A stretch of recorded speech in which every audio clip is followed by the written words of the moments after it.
welcome to Forbidden Planet 42. This time with the two most successful showrunners in British TV history. We're talking to two of our favourite signing guests ever, Mr. Mark Gatiss and Mr. Stephen Moffat. How are you guys? We're great. We're good. I seem to be in bed. Yeah, I know, that's right.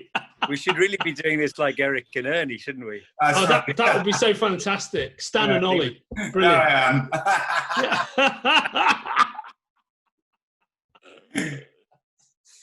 I love it.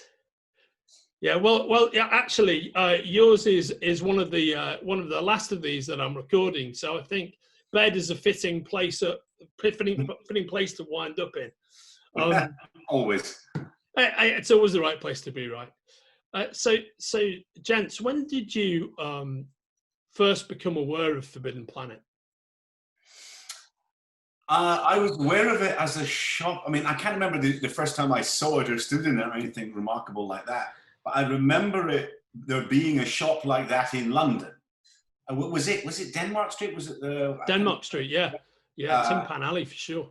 Yeah, I remember going there, and I remember the sheer joy of discovering that there were more Doctor Who magazines than I knew about. There was obviously the one I knew about, which was the one that everybody bought monthly. And then there was all these little densely packed hate-filled ones, which I'd never seen before. Yeah. I'd not actually encountered the fact that people really, really hated this show and liked to photocopy their loathing at length. Little did I know that the internet loomed in the future. And I remember once reading in wonder at all this invective, and hearing two Doctor Who fans talking on the other side of that central rack they used to have about having been in to witness some of the two Doctors being shot. They'd been to the studio to watch it being made, and I was really looking forward to that story because Patrick Troughton was going to be in it. And they just trashed the whole thing about how dreadful it was, and Fraser Hines was hardly in it, and Patrick Troughton's part wasn't well written, and I'm just, oh God, that's really disappointing. So my first vision, my first understanding of Forbidden Planet is it's a place where people who really hated Doctor Who got published and met each other for conversation. But I liked it. Right. That's why it was forbidden. Yes. Yeah, absolutely. We should have listened it's to those the warning. Monsters from the Id rampaging in the store. It's exactly the monsters from the Id. Exactly. Well, I have a very similar thing. I remember it very well in Denmark Street. It was a place I went to on occasional visits to London, and it was a sort of mecca in that way because it was exciting. And I lived in Leeds quite a while, and there was a place called Odyssey 7, which was the kind of... Yeah, I remember it. Let's call it a satellite. It was a satellite of Forbidden Planet. And so I was very familiar with the kind of concept, but it was, as with everything in those days, it seemed to be a slight, like, in the best possible way, like a sort of pawn shop for the geek. And it was definitely down a very shady part of Denmark Street, wasn't it? And oh, yeah, for sure. But it was, as Stephen says, it was that rare drug, the drug of DWB, and all those... weirdly, I remember it was in Leeds. It was in Odyssey 7, not in Forbidden Planet proper, where I saw the DWB, where Peter Darvill Evans had his appeal for people to write in proposals for the new adventures. So I was still in Leeds then, but it was always quite an exciting place to go to. I mean, just the idea of was inconceivable there, and it was properly in the best possible way. It was niche. Yeah. Yes. Did you guys ever go to? So of course, Denmark Street was gloriously downbeat, for want of a better word, back in the original Forbidden Planet story era, and the original incarnation of Titan Publishing was like launched from the basement at Forbidden Planet on Denmark Street. So that's where Titan Books originally came from. It was like 5 members of staff crammed in the basement of FP. Did you guys ever go to Forbidden Planet 2, which was just around the corner at the end of Denmark Street on the corner of St. Giles's High Street, which was the movie and TV store? That's right. Yeah. I really liked that one. That was really cool. Yeah. I used to love that. That was I used to be a journalist, and when I first started out, I was basically overhearing people's conversations in Forbidden Planet 2, and that it had a brilliant alternate version of, you know, the lovely classic Brian Bolland poster people like us shop at. The version for Forbidden Planet 2 was made up of movie stars. So there was Bowie, and there was Clint Eastwood, there was Marilyn Monroe, Robbie the Robot, whatever. Yeah, that was a really great store. And the thing is, you kind of forget that you forget literally the geography of it, not just of your own life, but of London. Everything around there has changed so much, and bits of it you can no longer fit back together. I can remember that bit, that sort of satellite of the shop. But again, the idea they had to sort of split it off into another movie-centric bit, you know. No, it's fascinating. And to like smash cut to after you guys have had your huge mutual success, which we'll talk about in a bit, but to then go back into Forbidden Planet as it is now, and to be signing there, how did you find that experience? Well, it was an odd thing, because by the time we were being invited to sign in the Forbidden Planet, as it were, you couldn't really go anymore. So I still think I'm still not quite used to the Forbidden Planet where it is now, because I've barely been there as a customer, because at a certain point it became difficult to wander around the store because someone would stop you. I mean, there are very, very few places. This is different from Mark, whose fame is everywhere. There are very, very few places in which I'm likely to be stopped, but that is one of them. And I don't want to be stopped while reading about myself in a Doctor Who book. You know, I don't want checking the opinions, and someone will find me, finding my name in the index to see how much this book hates me. So I don't really have much of a memory of being a customer there. And that's the one where I've been doing the signings. But I mean, that's great fun. I once went in very early on, I think, in that store. I went in a Doctor Who had started, but not long started, and I bumped into John Barrowman. And the two of us had a conversation standing next to a Dalek. And no one noticed this at all. Nobody at all. I never really quite worked that one out. John was wearing glasses, and apparently that does work as a disguise. Clark Kent had it right the whole time. That's brilliant. How about yourself, Mark? Have you got any memories of signing at the store? Yeah, I mean, I did. I remember I definitely gate crashed one for the first 4 New Adventures. It wasn't in the store. It was one of those places which is now gone. There was a bar or something just on the corner by St Giles's, and there was a signing of the first 4 New Adventures that Nick. That's the Cafe Munchin. Yeah, that's right. Yeah. Long gone now, and I gate crashed that because mine was coming up, and I wanted to meet the Brigadier. I remember that. That's one. And I haven't done many actually in the store. I mean, what I'm looking forward to doing one, which was being postponed, which is the Crimson Horror, because I've done the Target of the Crimson Horror, so I'm really looking forward to that. But I haven't done many there. It's funny, isn't it? It's a mixture of memories. I was just saying to Stephen before we came on, but I remember coming in and seeing the DWB cover that said "Tomb Found." Reece Shearsmith's flatmate Robert, who's passed away sadly now, but he just gone straight downstairs and he hadn't seen it, and I remember running down and I couldn't speak with excitement to say but then again, now the idea of the place you go into now, and you get these incredible, having been brought up on Dennis Fisher figures, if anything, you can get almost anything now, and the idea you could go home with a sort of 3 foot tall Lon Chaney, if you so desire, is astonishing, isn't it? How things have changed. It's amazing. It is truly amazing. I mean, being a man of a certain age and being a little kid in the 60s, and there was great stuff on TV like Captain Scholar and what have you, and you could get the dinky toys, but what people are unaware of now is you couldn't even get something as simple as a Superman logo T-shirt back in the 70s. They just didn't exist. If you wanted a Batman logo shirt, you couldn't actually get one. It was just a whole. No matter how popular George Reeves had been or how popular Adam West was, you just couldn't get that stuff. We do. But is it better now? That's an excellent question. Yeah. Just, is there too much of a good thing? Yeah. I don't. Well, A little scarcity is not a bad thing sometimes. no, striving to find something is a pleasure unto itself, right?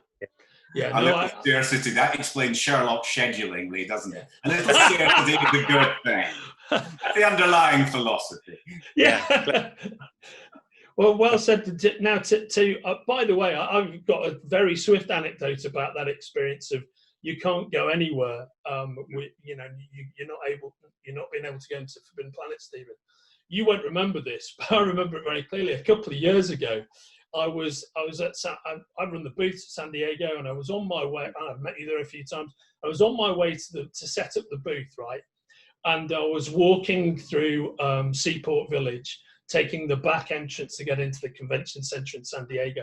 So I walked through the Marriott Gardens, and it was about 7:30 in the morning.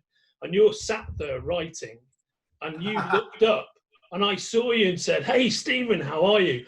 And the look on your face was, "For fuck's sake, I'm trying to write."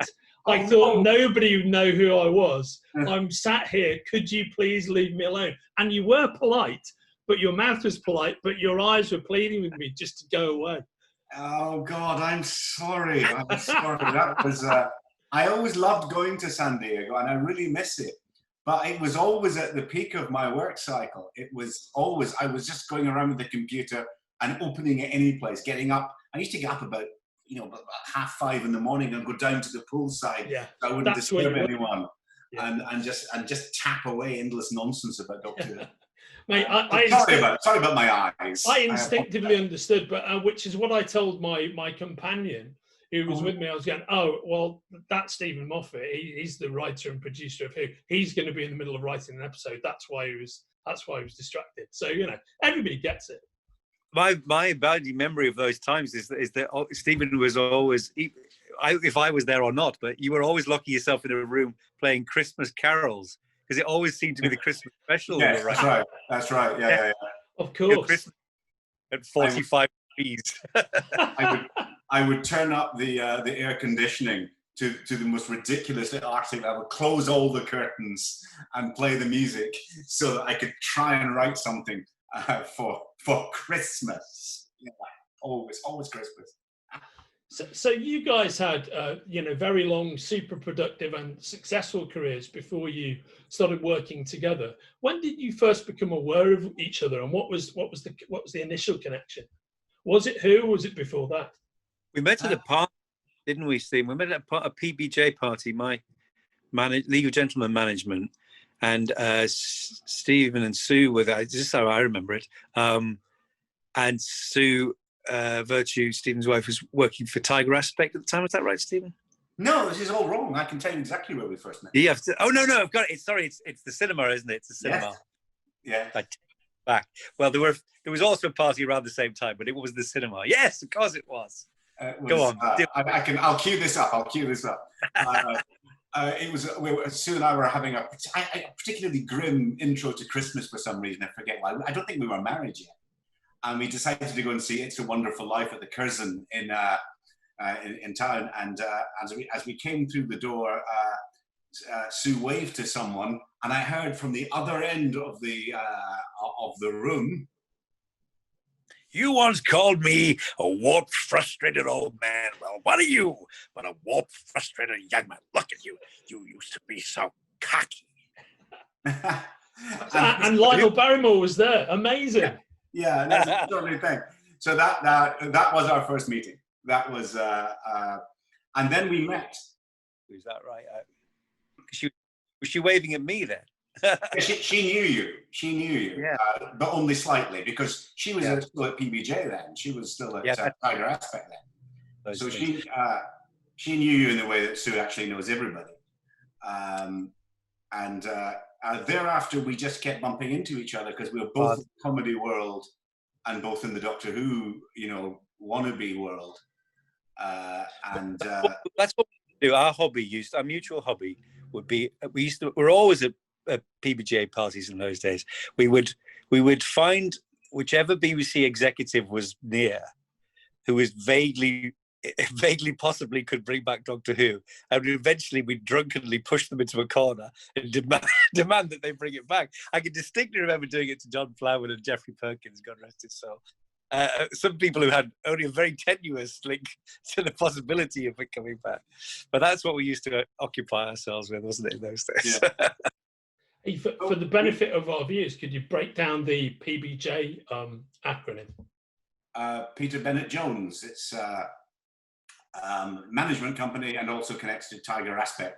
Mark, you've yes, Peter's started out, I think, as Rowan Atkinson's agent, and then and had a roster of great comedy names, still does. And the League of Gentlemen signed with them in 1996.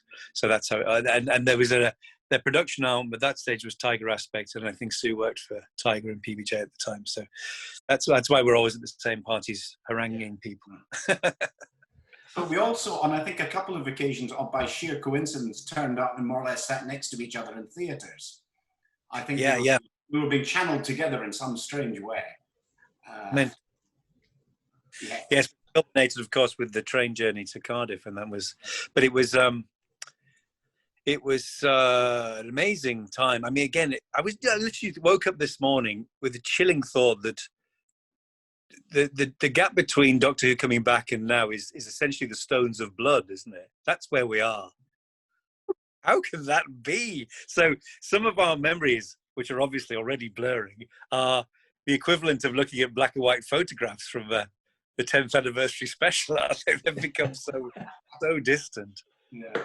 But I think something my abiding memory of Forbidden Planet at that time particularly is, and popping in whatever way, was it was a strange time in the 90s when magazines like TV Zone and everything were around, when there seemed to be sci-fi and fantasy everywhere except Britain.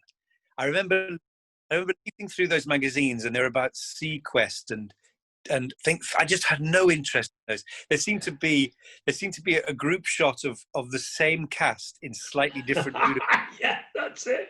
About 35 rather dreary, not very sort of SeaQuest, Stargate, all of those begin with an S shows.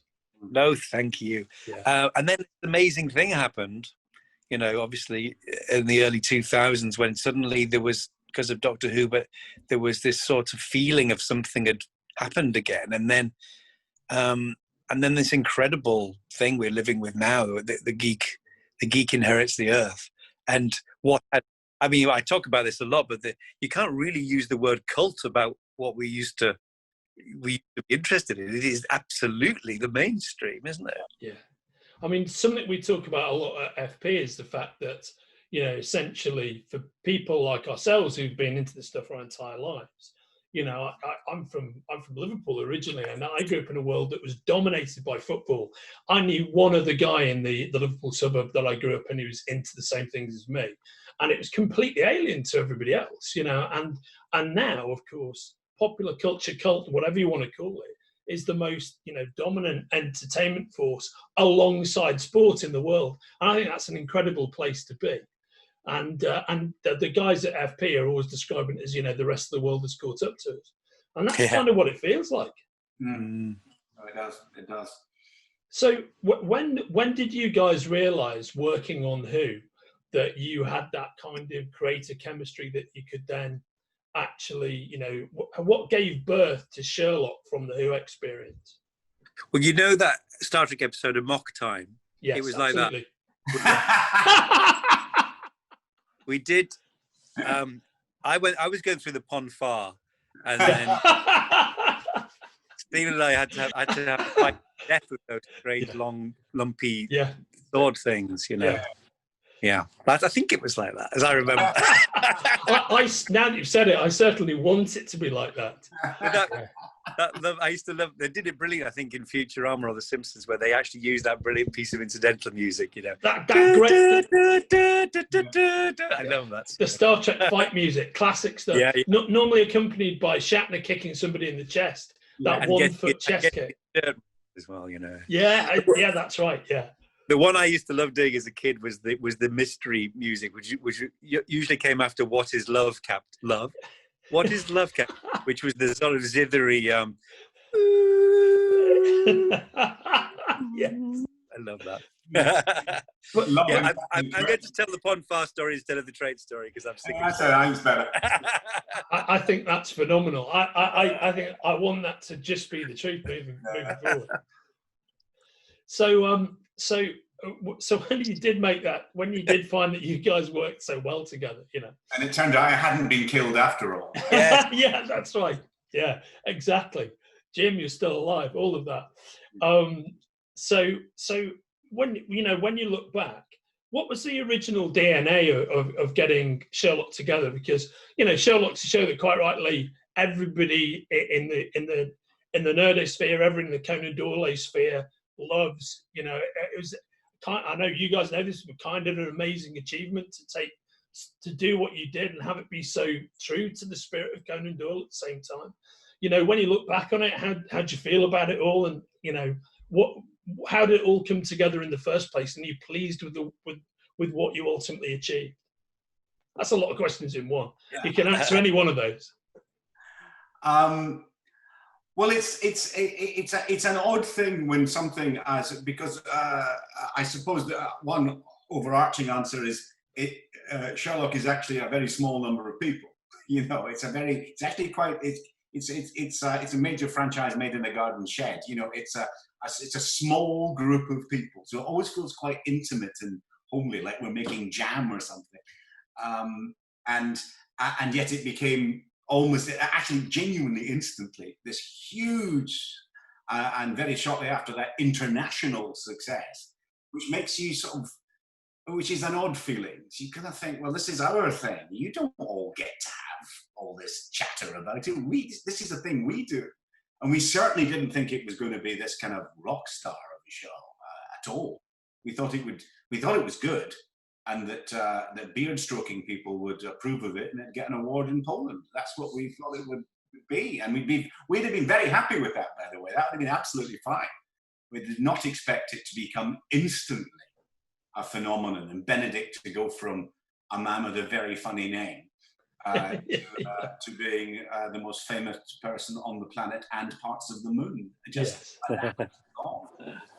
I mean, the big thing for us, and that's as Steve says, it's because we regarded it as a sort of a personal sort of mission, a restoration. We love Sherlock Holmes, and we had this idea, which Basil Rathbone and Nigel Bruce had done before, of bringing it up to date. But we thought this is a lovely way of going back to source, going back to Conan Doyle, and a lot of the things that have got a bit lost over the years in some versions, most of which we adore anyway. But it was like, people sort of don't know some of these things. They don't know that there was an Afghan war which brought them together, and the coincidence was just so perfect. And I remember you saying, Steve, one of your friends had several years later said he'd finally read A Study in Scarlet and realized that we hadn't made that up, that it was actually Conan Doyle, But as you say, it was just like, it was incredible. Literally overnight, we watched Benedict become a star, and the show was just suddenly a thing.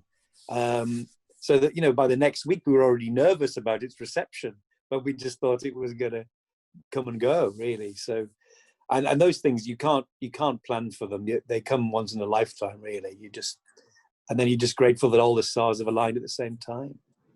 I remember Toby Whithouse said to me after the first episode had been out, he said what he felt was it had been everybody's favorite show for years after one episode. And you, as Mark says, you never get that again. You're lucky if you get it once. That's very, very rare. Very, very special. So obviously, you guys at the eye of what must have been a beautiful hurricane, and I unashamedly loved the show. There's nothing to be ashamed about. It's a phenomenal show. One thing I thought was really interesting, and I'd always wanted to ask you about, is I loved the first episode of Sherlock, and I found it very interesting on the initial DVD release to look at the original incarnation of the pilot. Now, what you release is undoubtedly superior, but what actually happened on the journey between those two things? When did you look at it and think, actually, we've got all of the raw materials here, but it can be so much better? Because I've never seen that done very often, where you've taken one pilot and really just kind of reframed it, and it's essentially the same thing but very different. I would point you to the Love Thy Neighbor pilot, which is on YouTube, which is, as well as being jaw-droppingly outrageous in so many ways, is genuinely fascinating, because they recast Eddie's wife. Yeah. And it's just interesting to watch. There are reasons why they've done that. She's not as good as him. She's about a beat behind him in terms of his comedy, and they just thought, no, this is not working. Anyway, that's a side issue. But it does have. That's a fascinating deep cut, though. It's really interesting. Anyway, but it didn't happen in that way. The reason that the pilot is on the DVD is that there was some initial press thing. I remember them well. The pictures of Martin and Benedict with terrible photoshopped deer stalkers on it, saying that it was a disaster. There'd been a terrible disaster, and what happened? It wasn't really a pilot. We got the last bit of money for the year and made this episode. The plan was to make 6-hour-long episodes, and then once we'd made it, it went into sort of discussion, and the BBC had just had a big hit with Wallander being 390s as a sort of mini-series, and Stephen and I were in a Doctor Who meeting or a read-through, I can't remember, and Sue rang and said, if we do it as 90s, they'll greenlight it now. So we said, yes, of course. So that's how the format came about. And so we got a chance to then do it again, because we couldn't just shoot another half hour and bolt it on. And so it sort of retrospectively, it became a pilot. It became a way of redoing it and rethinking it, bringing in Moriarty, bringing in Mycroft earlier, try and rethink it as a movie, really, as the first of 3 films. So it wasn't in that sort of way. But eventually we really wanted Koki Gedrich's pilot to be seen, because it's really good. It's just a different beast, isn't it? So that's the truth of it. It's not like, oh, this pilot hasn't worked, now we must remake it. It was a sort of strange retro engineering thing. There's another thing, which is that we made that pilot, which we were really pleased with, and now looks rather scrawny compared to the actual show we made, but we were really pleased at the time, and everybody was. We didn't then make A Study in Pink again. We made The Great Game, then we made The Blind Banker, and the third film we made was we remade that story. Okay, that's interesting. The difference in knowledge we had the second time around was huge, but it was more about doing everything much better and discarding a few things. We only recast where we had to. We didn't change. All the heads of department were the same. It wasn't like let's regroup and change absolutely everything. It was, we can do it better. And we had McGuigan on board there with some new ideas and all that. But it was the same show. It wasn't. It's just another weird example of looking at an alternative version. Is I'd never quite realised the extent to which the film The American President is the precursor to The West Wing. Yeah. I mean, it just is. And it's weird to see it, that Martin Sheen's playing Leo. And, it's just, and it inevitably makes The American President look, which is a very good film, slightly wrong. It makes it think, no, you don't do it like that. That's no, you don't want her, you want that. And it's just weird. And Martin Sheen is sitting in the wrong chair, which is all you can think of. So it's tough on that pilot being seen after we got much better at making it. But it's the same people trying to make the same show for the most part. And the only people who were changed were because of unavailability. That's the only reason. Yeah. There were two kids. There was the things I remember, funny little things that stick with you. Arwell Wynne-Jones, our great designer, had put a step into Baker Street, into the floor, which everyone just tripped over constantly. And it was like, if we're going to do it again, one thing we're going to do is get rid of that bloody step. And that was a bonus.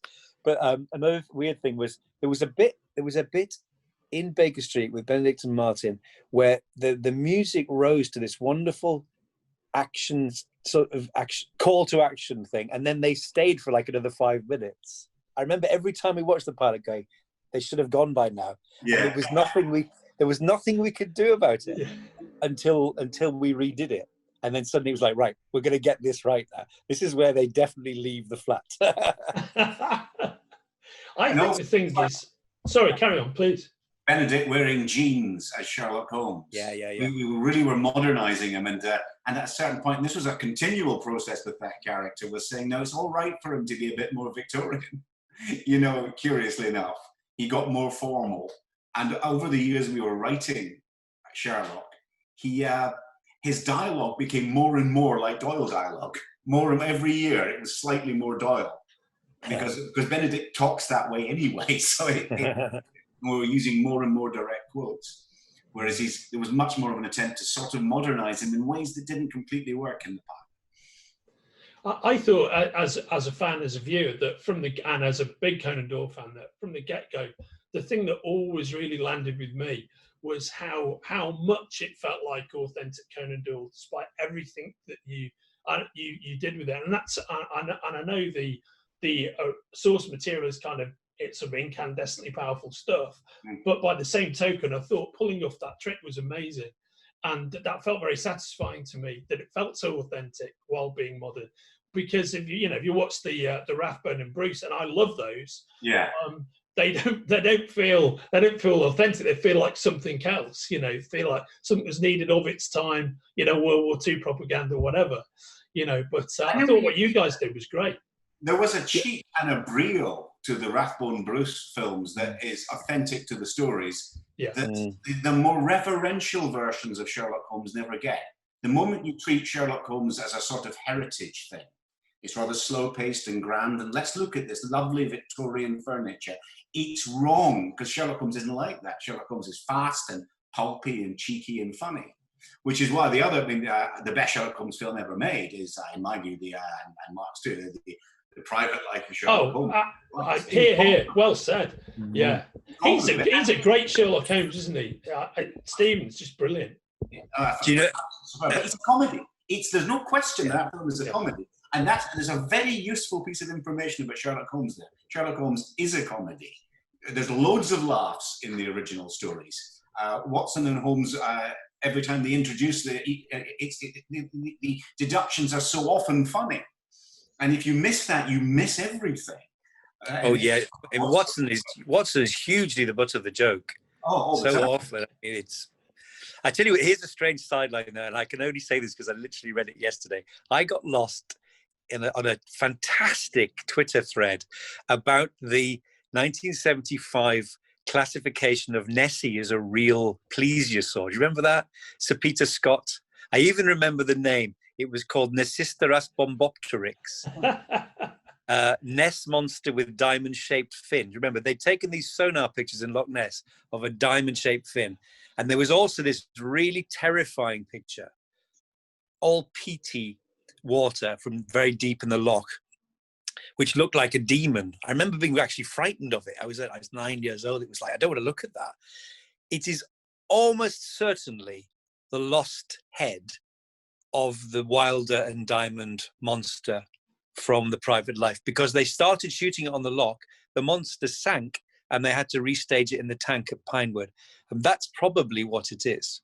It's a photograph of that prop from The Private Life sitting on the bottom of the loch. It's so exciting. That is fantastic. That anecdote is worth the entire interview, to be honest. That's brilliant. That's great. Oh, I love it. I mean, to flip back to your Sherlock for 1 second, I think a great thing that you did was that beautiful callback to the Jeremy Brett series in the special. I thought that worked really well. I loved it when you brought in the notes of the Brett theme, the Granada TV theme. I think it's quite fascinating watching that version now, because as most people, I used to absolutely love it, particularly the earlier episodes when they first broadcast, and it did lose its way somewhat with Brett's various issues as time went on. But that second half of the Granada series, when you watch it now, his performance is really quite out there and weirdly mannered and full of these strange explosive declamatory remarks and whatnot. It's really a very odd Sherlock Holmes performance, actually, even though kind of it's gone down in the popular memory as being you know, one of the great indelible Sherlock performances. Well, I think he is that. He's an extraordinary thing, but it's odd for a show that was sort of, and continues to be remembered for its sort of authenticity. Half of it is genuinely very weird and not at all like, and Brett's performance is quite distinctive. It's not a sort of factory setting Sherlock Holmes. He really goes for a very particular take. I mean, he was very self-critical, far more so than he needed to be, but he always said he could never get that sort of ash tumbling down the waistcoat quiet, because he's so spiky and odd, isn't he? And you, I mean, one thing you definitely believe is he might have a substance problem. Yeah, absolutely, yes. I think we should also give him credit for massive credit for the fact that that was a radical from the beginning. It's an audacious take. It's gone down in history, as Mark says, as being the most authentic. It's not by any means the most authentic Sherlock Holmes. It's very hard to read the Conan Doyle stories and think that's what Doyle was thinking of. I don't think so. He's far more agitated, more flamboyant, and more extreme than the Doyle than the Holmes on the page. But he's also utterly, rivetingly, scarily watchable. And given that Basil Rathbone had owned that role up until that point, and everybody else who played it to some degree was doing Basil Rathbone, this is how you do it. For him to come along and say, I'm going to be completely different.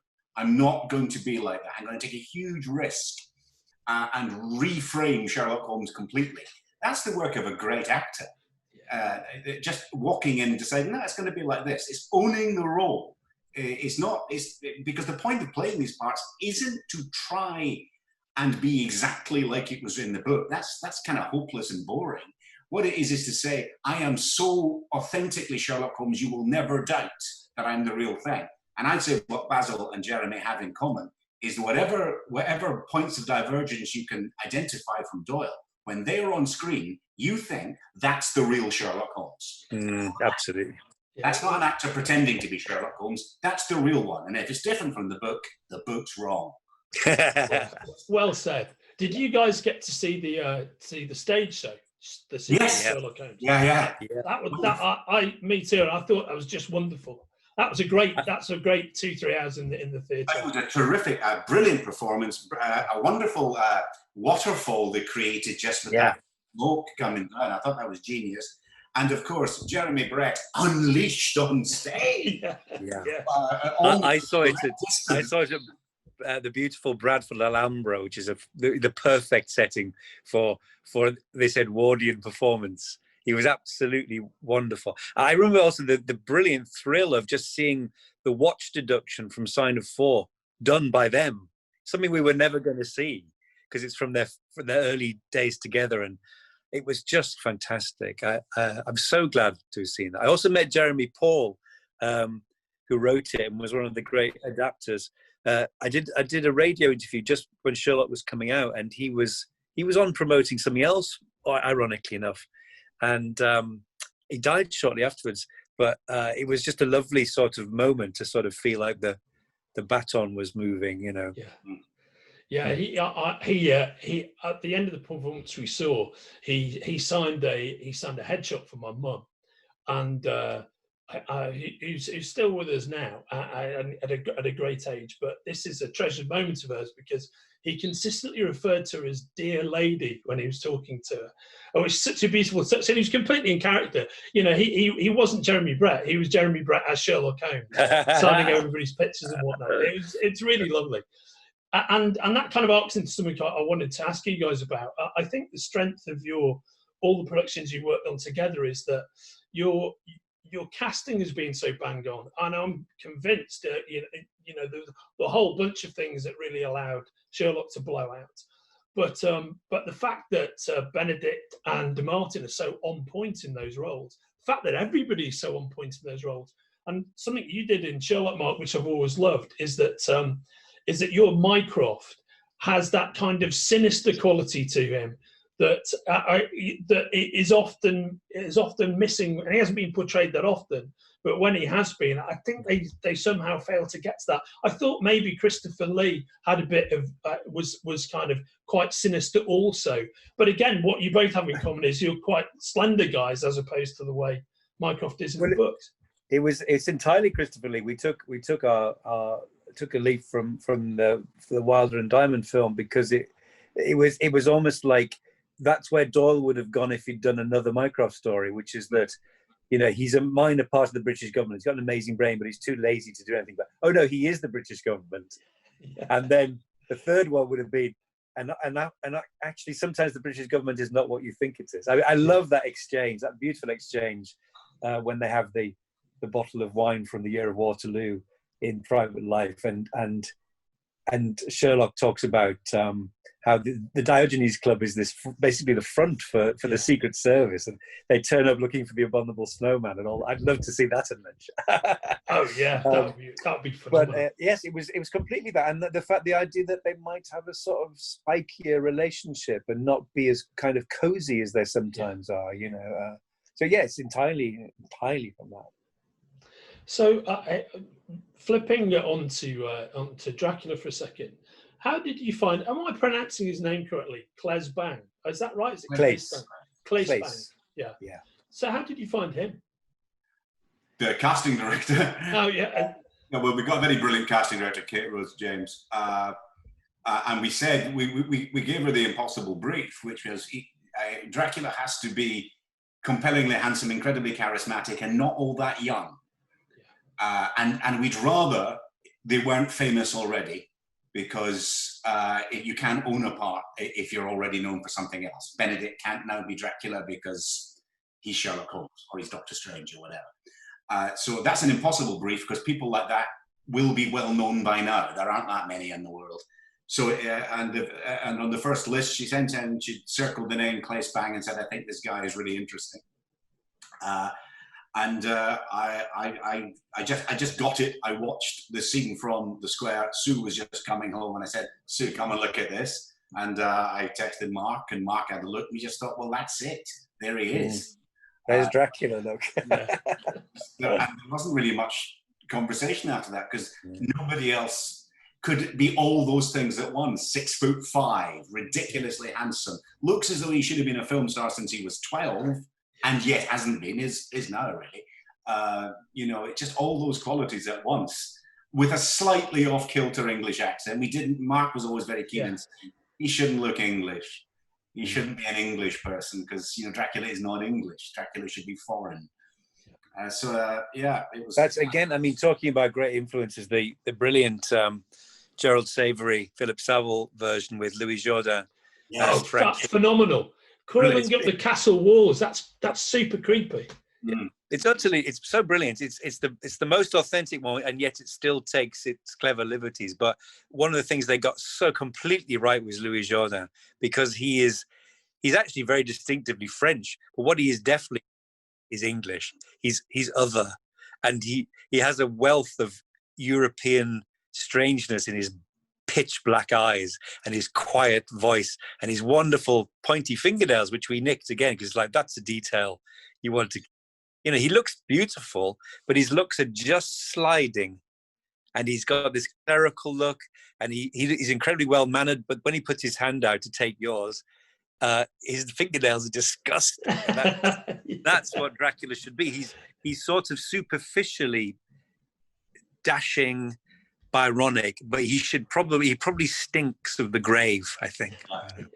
Yeah, I think that's very well said. That Count Dracula is the Jourdain one. I thought the Louis Jourdain one's fantastic. I think the scene with the brides and whatnot is particularly creepy. I think that first episode actually is phenomenal of the three, you know. And I also thought that Dolly Wells was phenomenal. Oh yeah, just so good. And it made me really think, if despite all the things I've seen her in over the years, she's been massively underutilized, you know, relative to her supreme ability, I think. Well, again, we've been very lucky, haven't we? I mean, and Kate's got a fantastic eye Dolly came in with a lot of other great people, but she was instantly just like, oh my God, who's that? With her wonky smile and her secrets, you know, you just kind of go, she's just got it. She was absolutely marvelous. She was probably the least famous person who auditioned for it. That's the truth. Everybody else is better known. And she was the second person through the door. And then it's one of those moments where someone just claims it. You just think, okay, that's it, we're done. And she wanted to be a nun when she was young. She is partly Dutch. It was her part. And we knew from the start that we knew who was going to take over in a way. Because we knew that in the writing, actually, because once we just had this gimmick of an atheist nun. And we thought that would liven up the conversation if the nun wasn't really a believer. And that becomes quite interesting. Then you start thinking, well, how does an atheist become a nun? And then you have a backstory. And then what does an atheist nun do when confronted by evidence of the supernatural? Finds her belief again. You think, beat that for a character arc. Anyone else in this story? Which is why she was not originally meant to be Van Helsing, but we just thought, well, Van Helsing hasn't got a hope. Harker and Sister Agatha and Dracula. Van Helsing turns up, goodbye, because it's going to be Sister Ag. And she was fantastic. And we kept very quiet about Dolly when we were promoting it because we wanted her to emerge in the first episode as the hero. Which is exactly what happened. And I think those two performances are just phenomenal. Oh, yeah. Yeah. With regard to you guys working together, have you got anything on your genre radar? Are there any other genre classics you guys would like to adapt and work on together?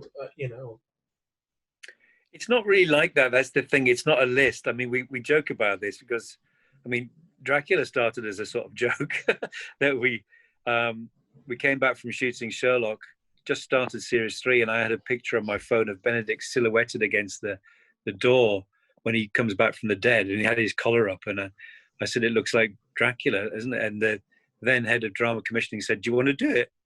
And it took years to actually happen, but that's how it started, you know. So we don't have a list that we're working our way through. I mean, the truth is, it's obviously wonderful, really, to try and do new things. It's just terribly difficult to get them off the ground, and it's also if something has a very familiar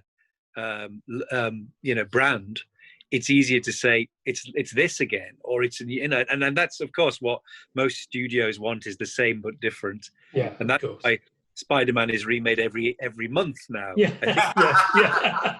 I think I'm right in saying that's the rule now. Batman every 2 days. Yeah, it's true. I get. In my mind's eye, I thought that something that you guys would do really well, whether you want to do it or not, for the reasons you stated, is a different matter. But I thought something that's crying out to be adapted properly, and to my mind, never really has been. Although many of the adaptations are interesting, but I think you guys would do really well would be the Count of Monte Cristo. Oh, well. I mean, the other thing is, you know, those adventure things are meat and drink to us, aren't they? I mean, yeah. The weird thing is there are so many things which are constantly redone, and then there are things like Professor Challenger which haven't been done. You go, well, actually, what I'd really love to see is some of those. Yeah. I mean, Monte Cristo is incredible, and I've said this a lot, but personally, I think I was put on this earth to make things that I want to watch on Bank Holiday Monday. Yeah. That's my, and that comes completely in there, you know. And some of them would be remakes because they're kind of either they've only been done once or twice, or there's something a bit, you know, you'd like to. I mean, you can't improve Jason and the Argonauts, can you? You can't do that. But some things you go, actually, I'd quite like to do She or something like that in that. But it's tough. It's tough getting these things made. They're expensive. Are they famous enough to? And then you fall back that thing of they're going to do this Dickens again because it's familiar, and some of I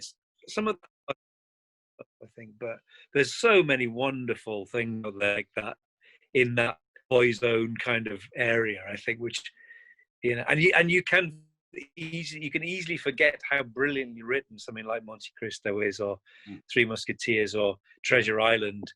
You know, just brilliantly written stories. Yeah. So guys, what are you both working on at the moment? Right. Well, I go first. I'm doing The Time Traveler's Wife for HBO.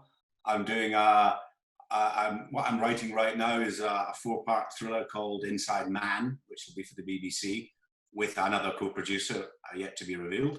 And we're working together on a play I've written called The Unfriend, which Mark will be directing.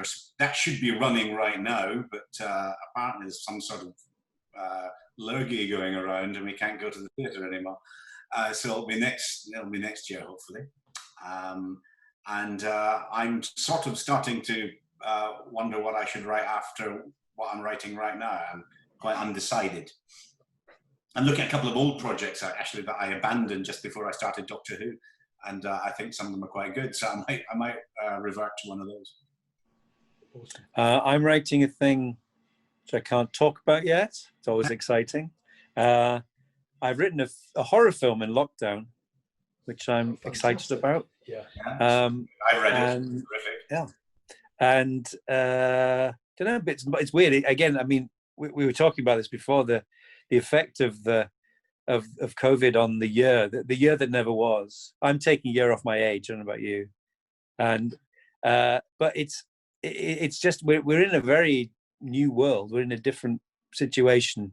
Film and TV is stuttering into life. Theatre is on the brink still, and it's a strange. It's impossible to just look at a normal working year, isn't it, and think, oh, we're doing this. And I think I've certainly realised how much of your life you plan around just the day to day of like, oh, I'm going to be there, so I'll pop in and see him, and we could have lunch with them, and you know, and it's just that pattern of your life is just altered. Everything seems much more formal now. You really have to officially go and see things, or plan distance meetings and stuff. And the same goes for work. I think it still seems, some of those headlines in Variety about people signing these multi-picture deals, they just look like fantasy. You think, when's that going to happen? Yeah.